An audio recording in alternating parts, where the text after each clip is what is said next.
everyone, thanks for coming. Today we have Jilo as our speaker. He's a third-year PhD from the University of Washington, and today he's going to talk about his work on attribute-based encryption. Let's welcome him. Thanks for the introduction. I'm glad to be here to give a talk on my recent works on ABE. And the talk is about compact, adaptively secure attribute-based encryption from k-Lin for policies beyond NC1 towards NL. This is joint work with my advisor, Rachel.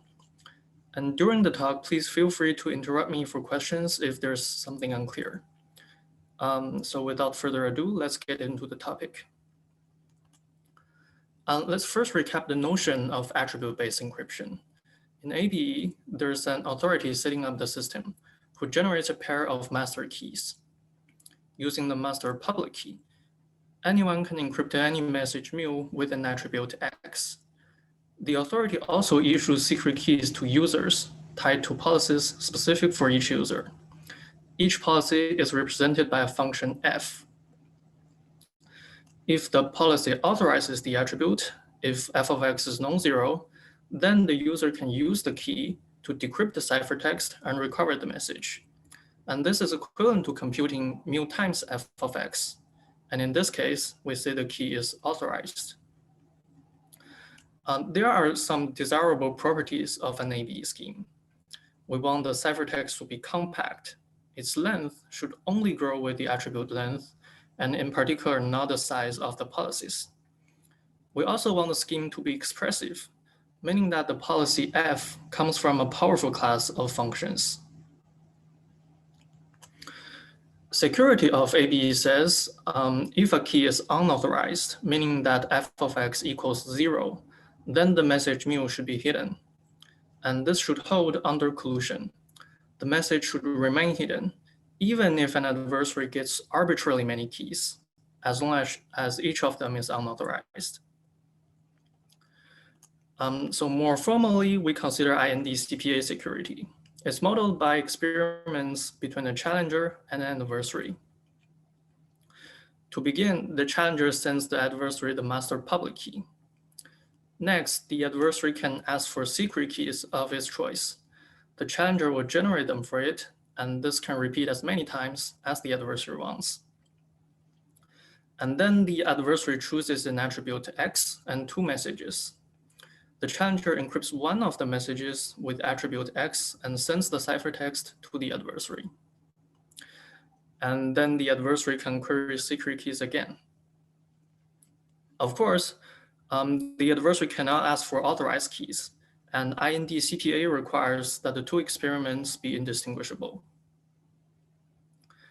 Aside from this notion, there's also a weaker security notion called selective security. And in selective security, the adversary must declare its challenge attribute before it sees the master public key.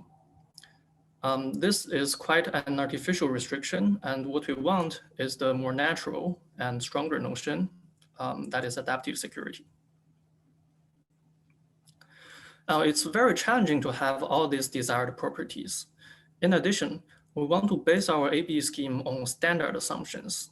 So our goal is to construct compact, adaptively secure ABE based on standard assumptions for as expressive policies as possible.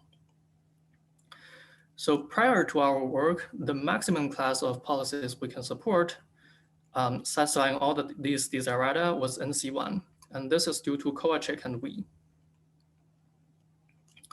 Our first contribution is to enlarge the class from NC1 to arithmetic branching programs. ABP includes NC1, so it's more expressive. In addition, it handles arithmetic computation as opposed to Boolean computation only. And I guess I have a clarification question. So like if you don't have there's some succinctness requirement, and if you don't need that, then like you can do it for circuits, polynomial size circuits? No, even if you don't have a succinctness requirement, it's not known how to do it for polynomial size circuits. What about the paper by like Hotak has a paper that's like some construction from maybe it's Hotak and Vinod They have some paper that's like ABE for all circuits. How does it I think compare that's with that paper? the BGG paper, right? Okay, yeah, sure. Sorry. Yeah, but that scheme doesn't satisfy adaptive security. It's only selectively secure. So if you don't need adaptive security, then you can do it for all circuits. Yes, and then from like learning with errors. Is that succinct as well? Yes, that scheme is compact. It's not succinct. Succinct means constant size ciphertext. I see. So what was the definition? Like you had some succinctness requirement on the key as well. Can you go back to that slide? It flashed by, so I didn't really see it. I haven't mentioned the succinctness requirements about keys, I think. Yeah, I think the most relevant part is that the function f should be powerful enough, right? Oh, so you want the ciphertext to depend only on the size of the attributes, but not the size of the function. I see. Yes. Okay. Yeah, so one major limitation of previous ABE schemes based on parent groups is that if you want adaptive security, the size of the ciphertext will grow with the size of the function, which is very bad. Okay, I'm not sure where were we. I had one more clarification question on this one. Yes. You've got ABP is a greater than or equal to NC1. Is it strictly greater than? Because you said it was more expressive. Yeah, but it's not known whether ABP equals NC1. Okay, that's what I wanted to clarify. So we think it's more expressive, but we don't know for sure. Yeah. Okay. Thanks. Right. Okay. Thanks for asking. Okay, and in our follow-up work, we can further reduce the ciphertext size down to constant for ABP. And I'll briefly present the ideas for that at the end. Okay, coming back to the function classes. So one slight drawback of NC1 and ABP is that they're non-uniform models of computation, meaning that each function f works with input of fixed length. So in the setting of ABE, this means each ABE secret key only works with attributes of some particular length, and this is not very flexible. And the more flexible version considers uniform computations. And in the uniform case, we did not know any adaptively secure scheme based on standard assumptions. So our second contribution is to construct such ABE schemes. And concretely, we obtain fully compact ABE for DFA and NFA, or ABE for regular languages.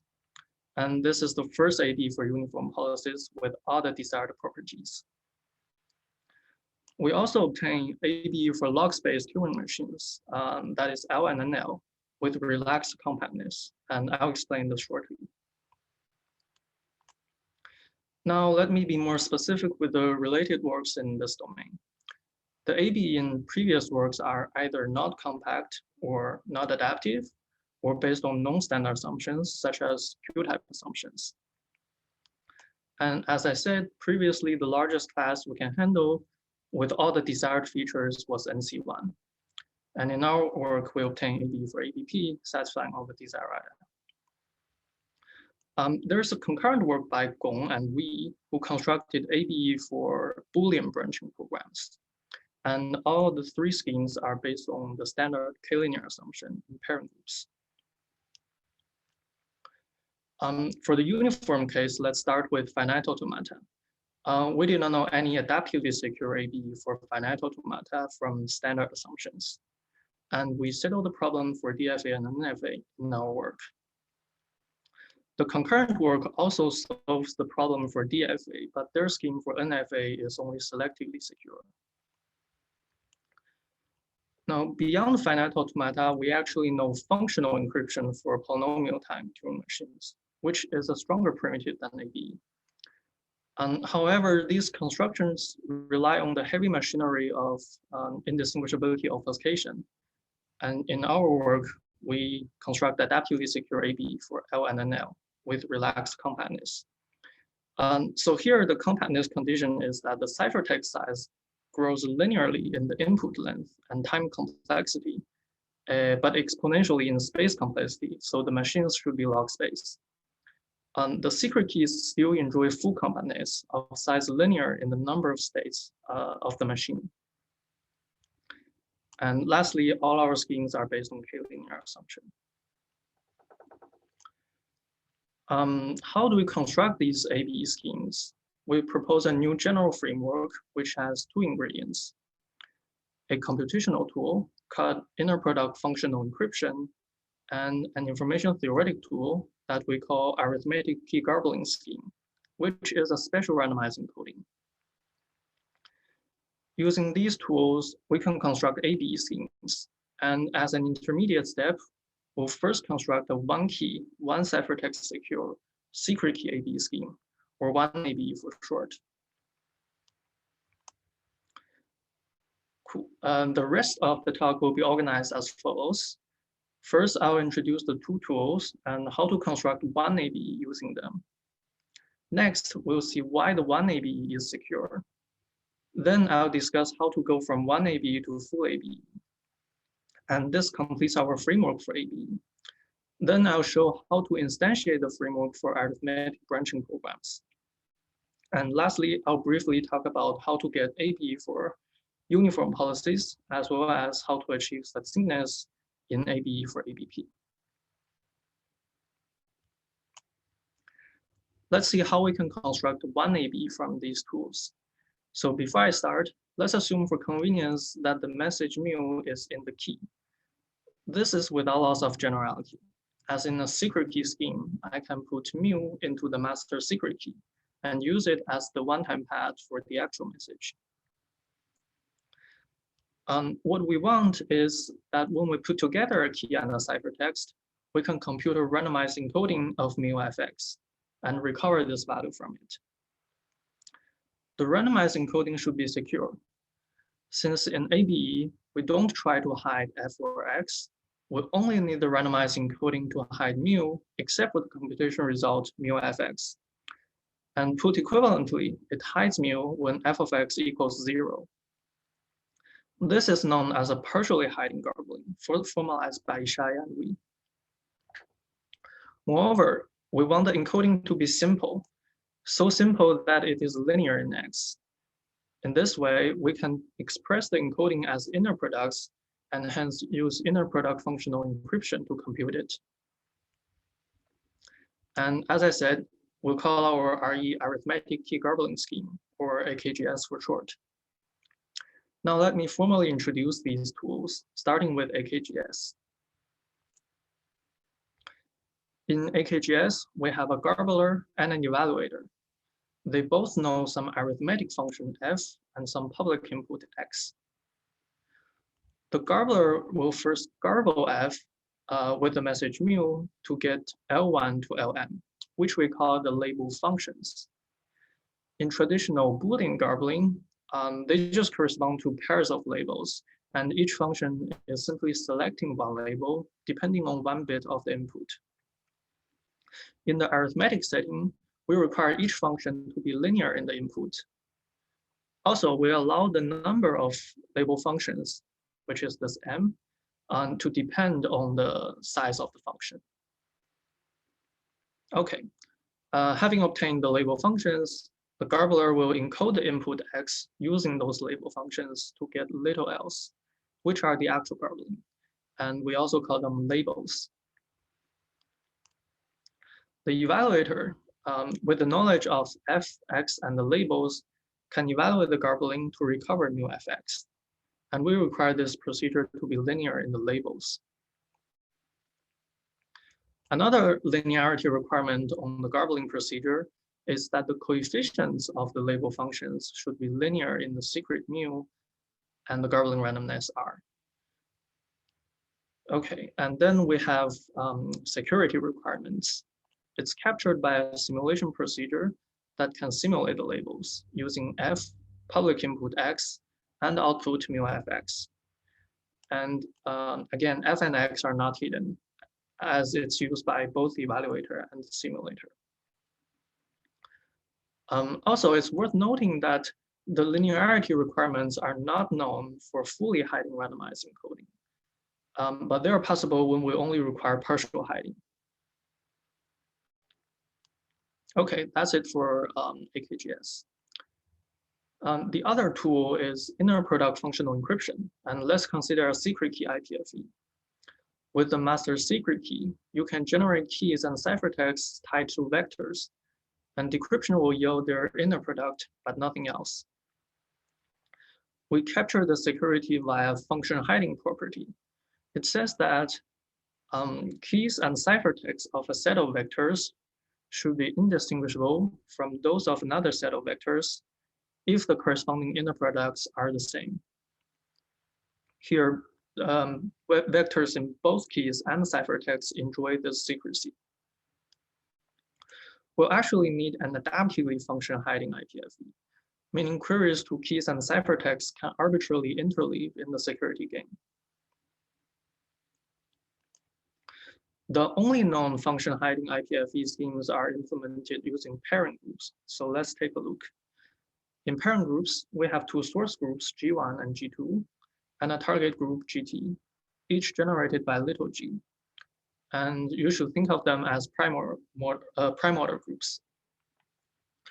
If we pair the elements in the two source groups, we get an element in the target group, and the exponents over the generators will multiply. To simplify the notation, we're going to denote GI to the A by A in double brackets with subscript I. For pairing-based IPFE, keys and ciphertexts are group elements in the two source groups, encoding the vectors V and U. And decryption uses pairing to compute the inner product in the exponent of the target group. Now, with the tools of AKGS and IPFE, let's see how our 1AB construction plays out. As I said, our idea is to evaluate a randomized encoding. And in our case, it's the AKGS labels. Oh, I guess I have a clarification question. So these papers are adaptively secure, like the previous slide? The previous slide.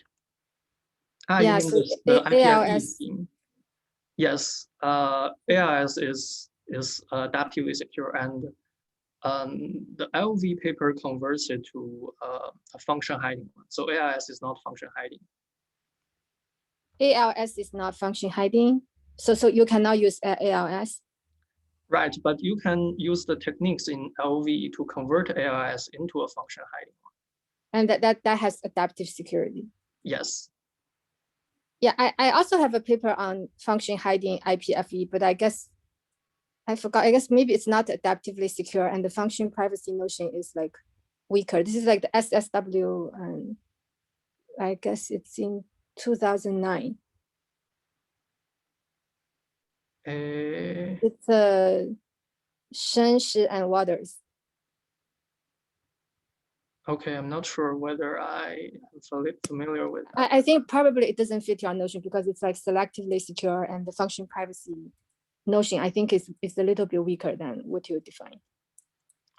Yeah, and I think before, like in the earlier times, when we said inner product encryption, we actually meant predicate encryption. So you can decrypt if the inner product is 0 or is not 0. But here we want to compute the actual values of the inner products, right? That might be another difference. I see. Yeah, that makes sense. Huh? Okay, cool.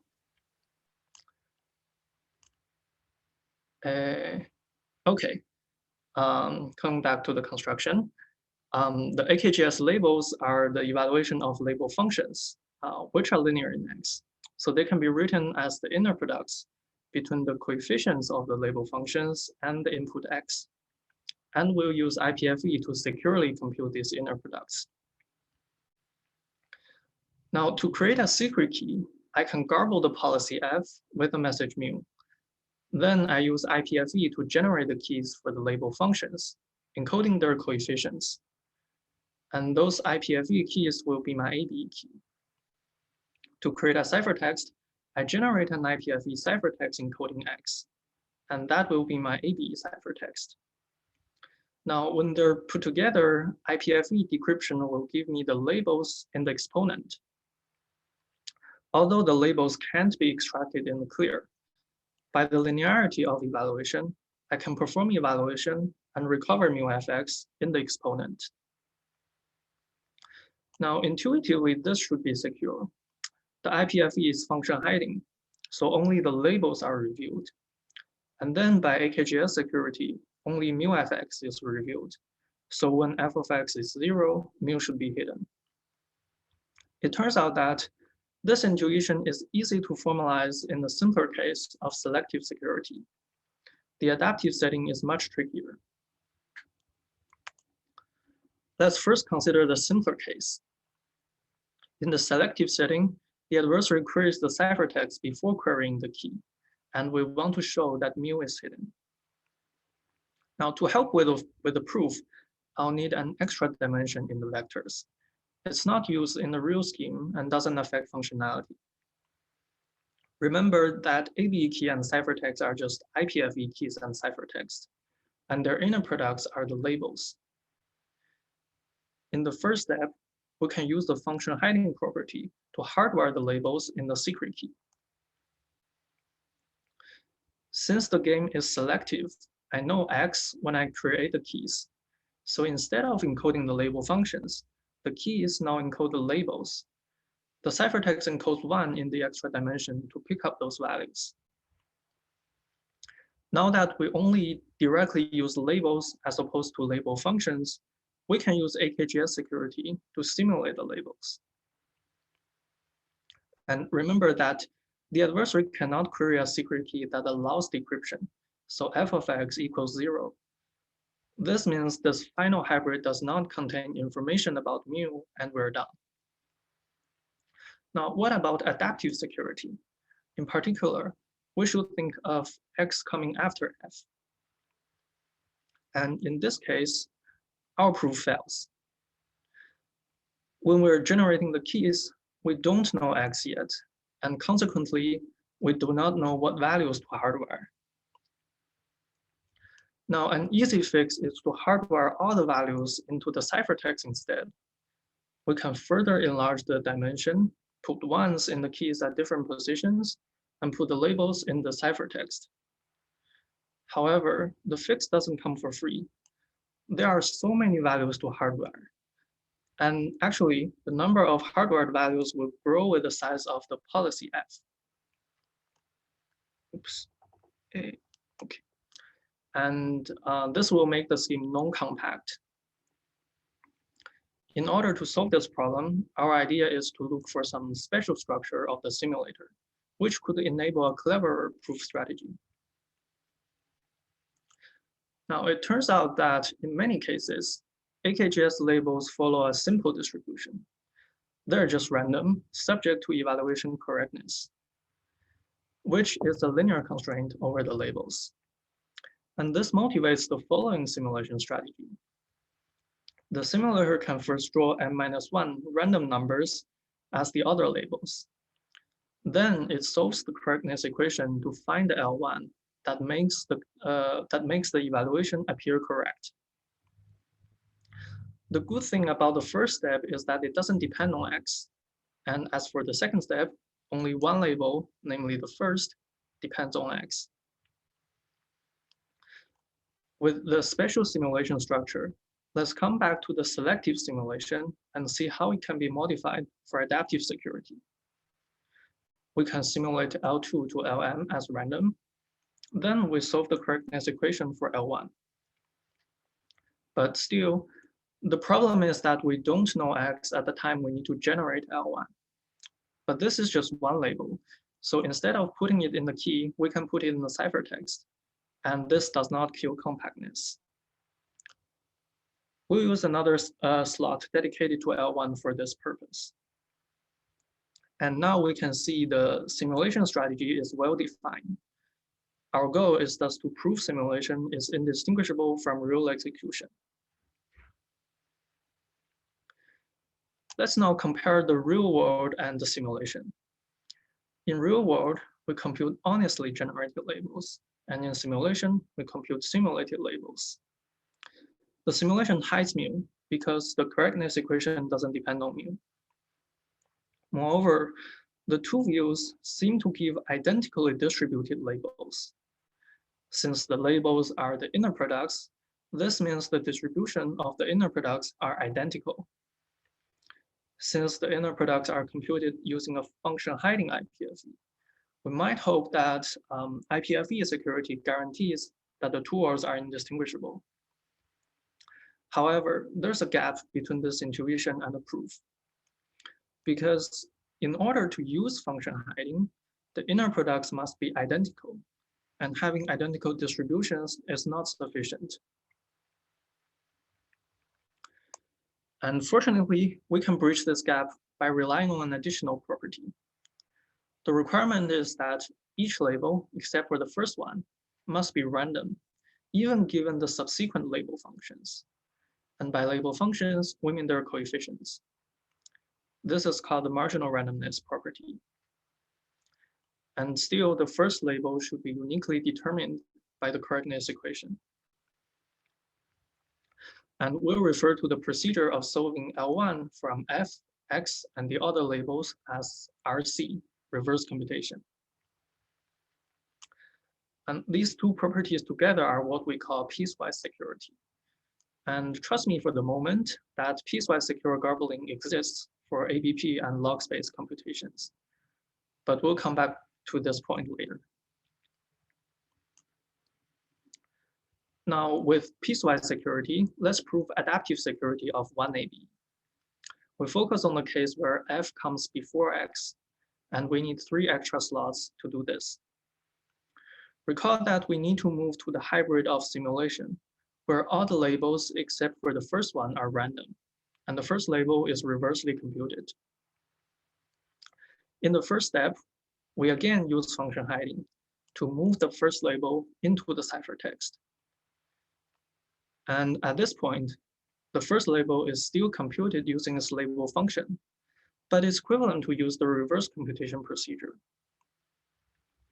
And that's it for the first label. We'll now switch the other label functions to random labels one by one. Suppose we have switched the second to the j-first label functions into random labels, as shown on the left here. Our goal is to switch the jth label function to random label, as shown on the right.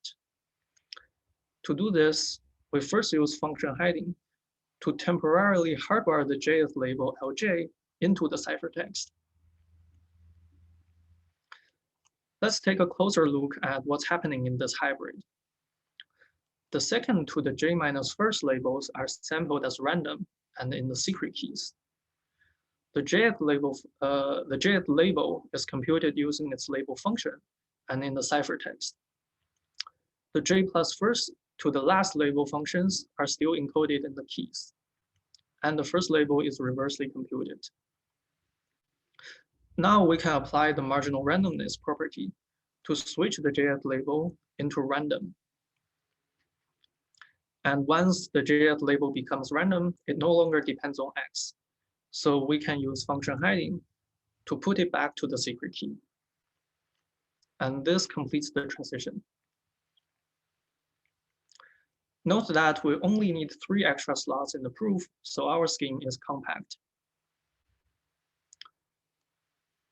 Okay, we have now finished part for one ABE, and I think it's a good time to pause and answer any questions before proceeding.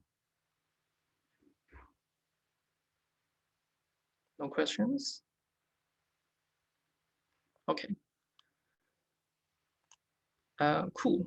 So let's see how to turn our one ABE into full ABE. Recall that one ABE is one key, one ciphertext, and secret key. And we also put the message in the key for convenience. It turns out that our one ABE is already multi-key secure by a simple hybrid argument. So we have 3 remaining problems. We need to get multi-ciphertext security and encode the message in the ciphertext and make the scheme public key. Let's solve them one by one. Let's see what happens if we have 2 ciphertexts in one ABE. Suppose there are for attributes x1 and x2. If we decrypt, we evaluate the same label functions twice with different inputs. But label functions cannot be reused. Fortunately, all hope is not lost. Since the computation always happens in the exponent, a natural idea to solve this is to use decisional Diffie-Hellman assumption to randomize the label functions. Now, when generating the ciphertexts, we multiply the attribute by a random scalar row. Decryption will yield a random multiple of the labels, evaluated using a random multiple of the label functions. The intuition is that a random multiple of the label functions in the exponent should be pseudorandom. But since row and the label functions are in the two source groups, their pairing in the target group definitely isn't pseudorandom. And IPFE comes to rescue. We can use it to move row into the same group of the secret keys. And then we can use the decisional Diffie-Hellman assumption. Okay, our next problem is how to encode the message in the ciphertext. Since we have introduced the scalar row, successful decryption will yield row times mu. And the idea is to use row times mu as a one-time pad. We'll put a random value h in the ciphertext and compute h plus row mu using IPFE. This amounts to adding 2 slots to store 1 and mu in the key and h and row in the ciphertext. The actual message will be padded by h, so h is just random. And this is just a convenience for the proof. Okay, and our last problem is to make the scheme public key. For this, we use an upgraded version of IPFE called slotted IPFE. In a slotted IPFE, vectors are divided into 2 parts, the public slot and the private slot. As usual, we need the master secret key to generate keys. Like a public key IPFE, it's possible to encrypt anything into the public slot using the master public key. This immediately gives us a public key ABE. However, since encryption in the public slot is public, function hiding doesn't hold for the public slot of the secret keys. This is because anyone can just encrypt the unit vectors into the public slot and extract the values of the public slot of the key vectors by decryption. So this breaks our security proof, and this is where the private slot comes in. Encrypting non-zero into the private slot requires using the master secret key, and we can hope for function hiding to hold there.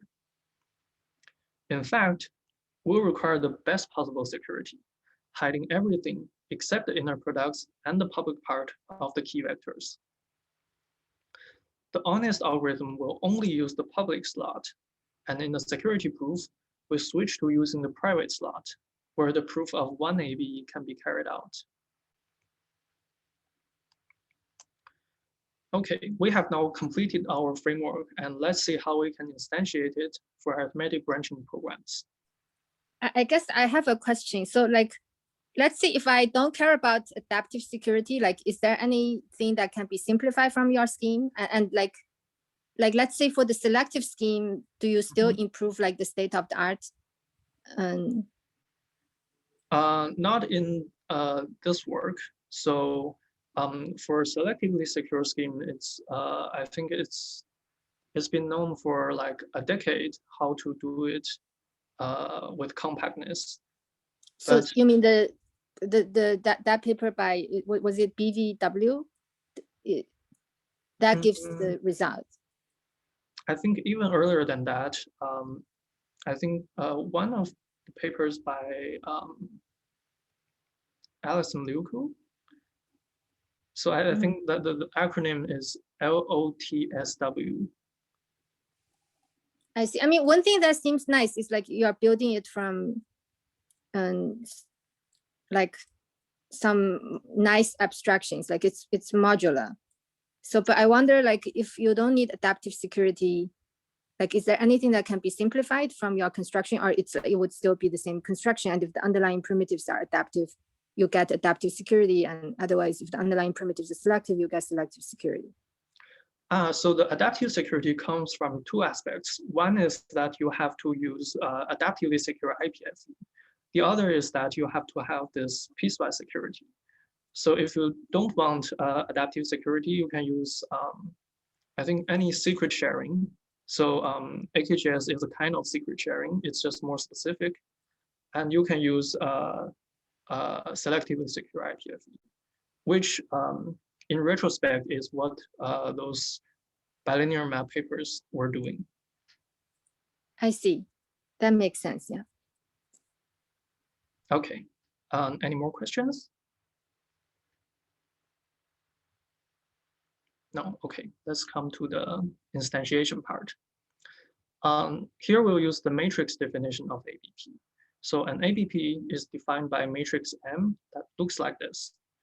So it has -1 right below the diagonal and zeros below the stripe, and other entries that includes diagonal, and everything above the diagonal are linear functions of the input x. So the function this ABP computes is the determinant of this matrix. So f of x is the determinant of m of x. Now to compute mu times f of x, we can augment the matrix like this, and the resulting matrix corresponds to a larger ABP. The work of AIK devised a fully hiding randomized encoding for ABP by multiplying matrices with randomness to the left and to the right. The product M prime is the randomized encoding. Since the left and right matrices are uniarctic triangular, they do not affect the determinant, and the evaluation is just computing the determinant of M prime.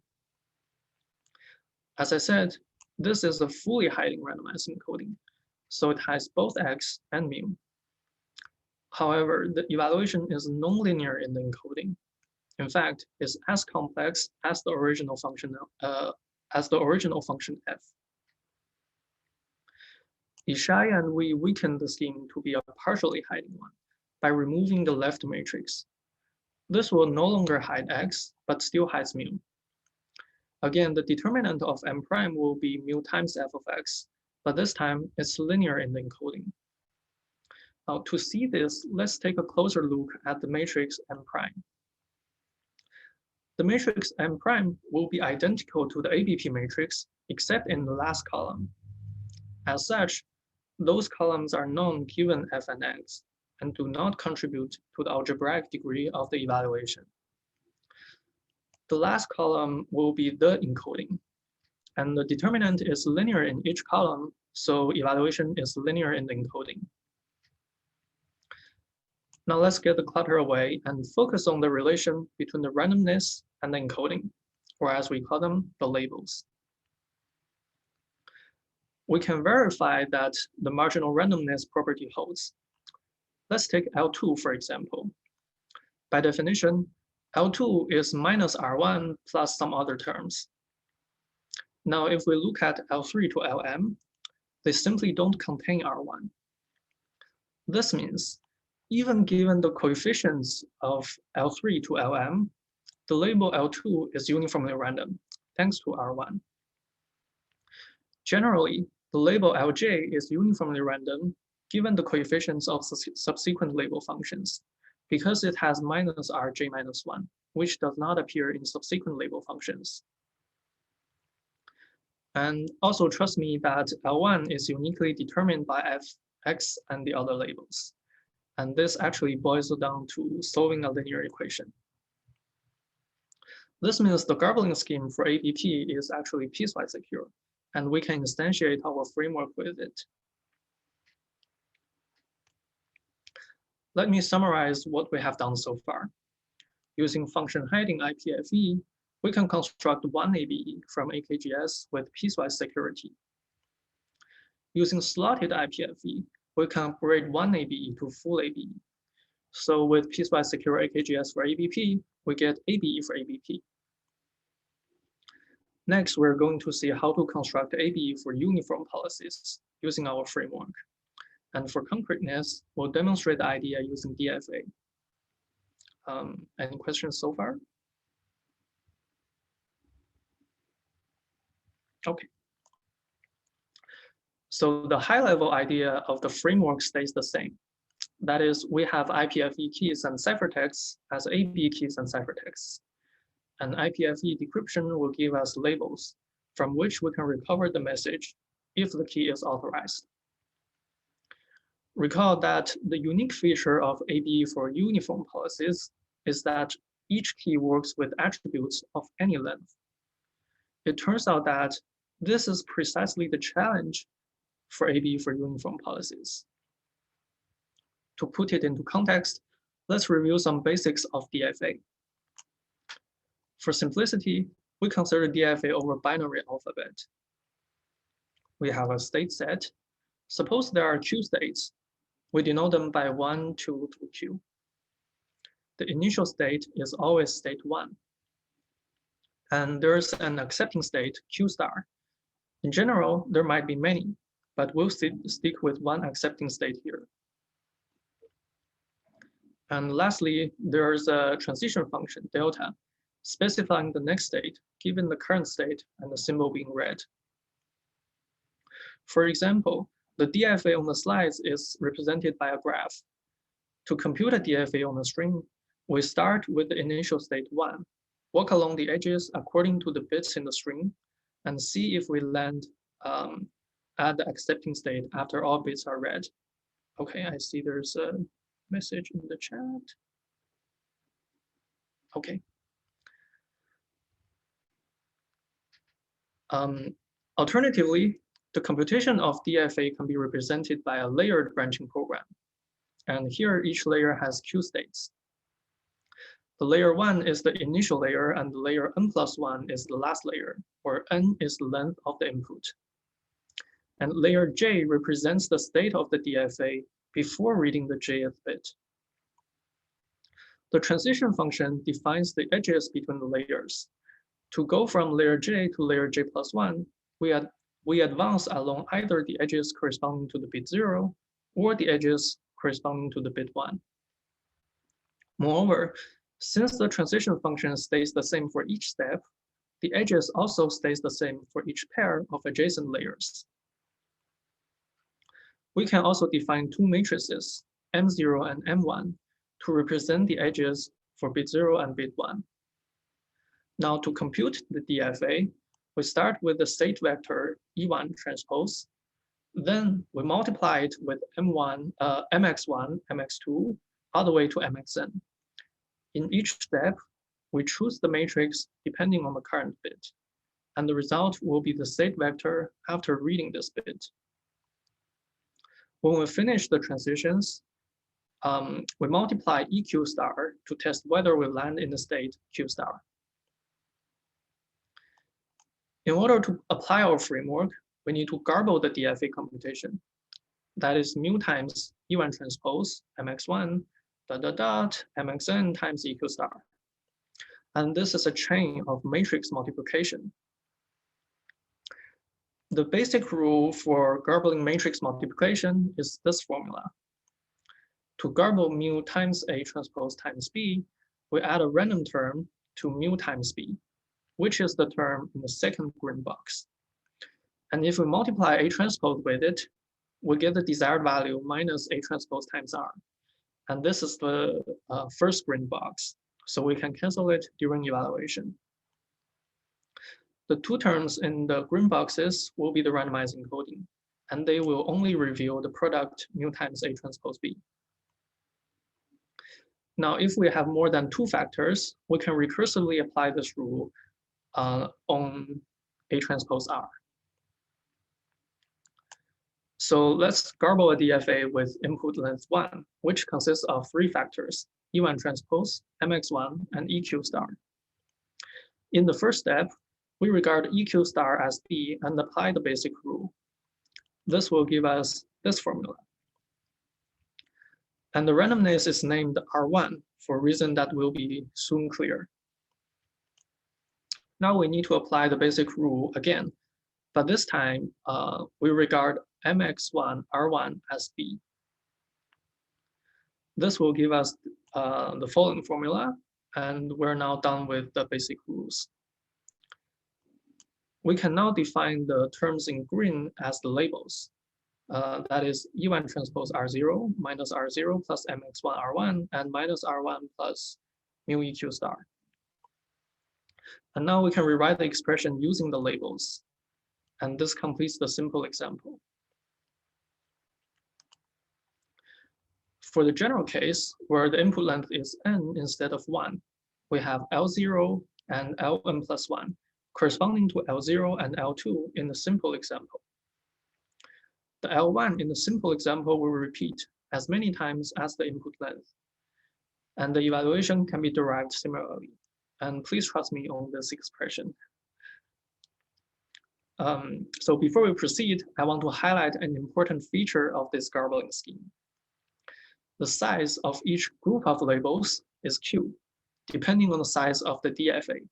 And there are n groups, so the total size is of order nq.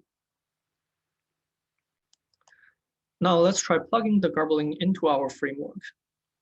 The naive attempt is still to encode the label functions in the keys.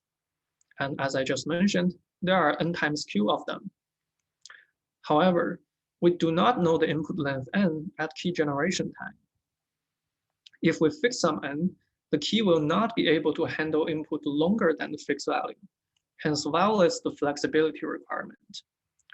This is actually not surprising, because what we have done is simply representing DFA as branching program, which is a non-uniform model. In order to handle input of arbitrary length, our idea is to use tensoring to expand the labels. Now imagine we have Q IPFE keys in an ABE key and N IPFE ciphertext in an ABE ciphertext. If we perform decryption between each pair of IP keys and ciphertexts, we'll get N times Q decryption results. We want to make use of all these results.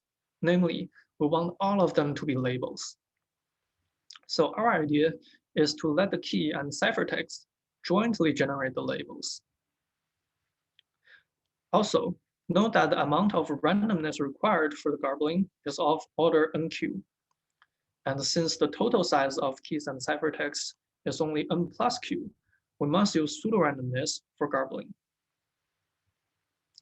And the easiest way to obtain pseudo-randomness in the presence of cryptographic groups is to use VDH. So let's come back to the Garbling scheme for DFA. Observe that each Rj is Q-dimensional, and there are n plus 1 of them. So we'll let Rf be a Q-dimensional random vector in the secret key, and Rx be a n plus 1 dimensional random vector in the ciphertext. And the total randomness, we set it to be their tensor product.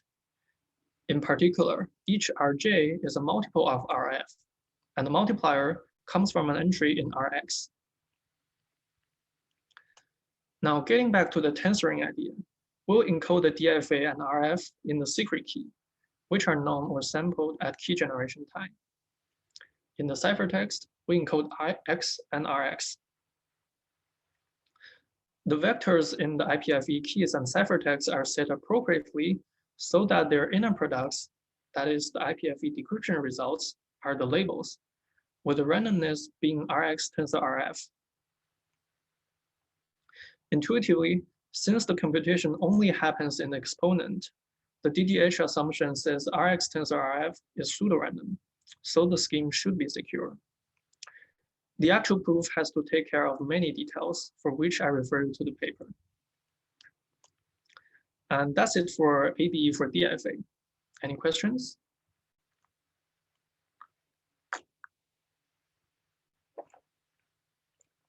Okay, let's come to the final part about this follow-up work, where we can obtain succinct ABE for ABP. Now, a quick refresher of our framework when applied to ABP. We use function hiding IPFE and AKGS to obtain one ABE, and use slotted IPFE to obtain full ABE. Now we want constant size ciphertext, which is titled the attribute X.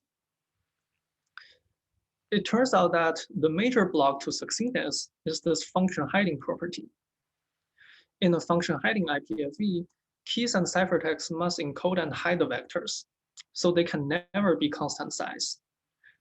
And if you still recall, in one ABE, the ABE key consists of many IPFE keys, and the ABE ciphertext consists of one IPFE ciphertext.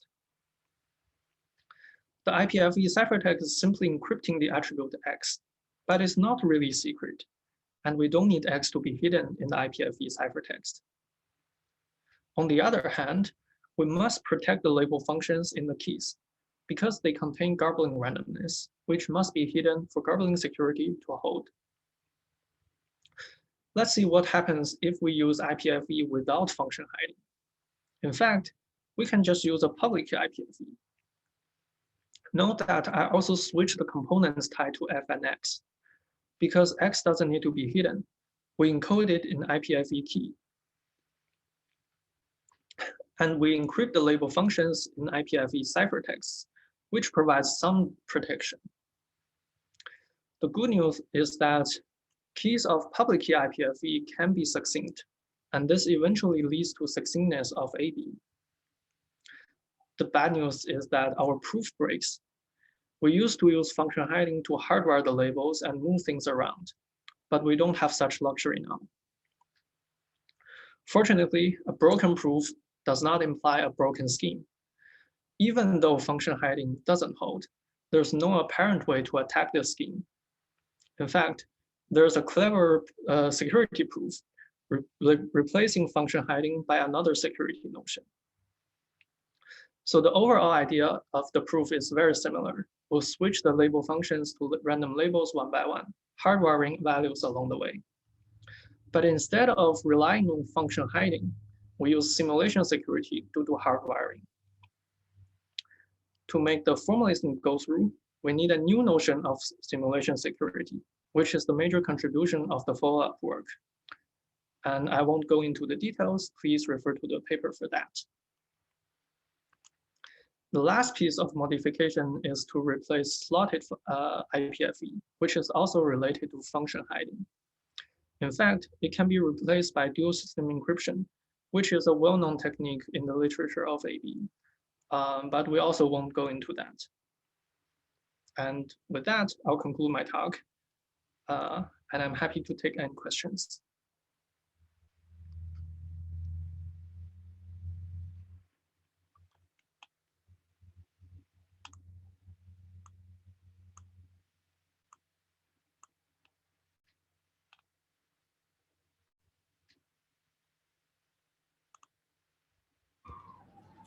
So if there's no question, let's thank G again.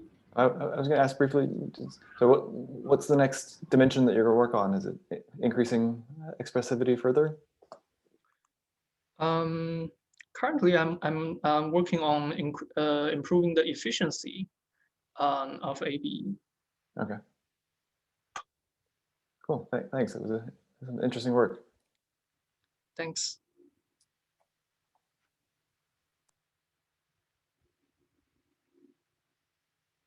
Yeah, thanks. This is really an interesting work and cool results. Thank you.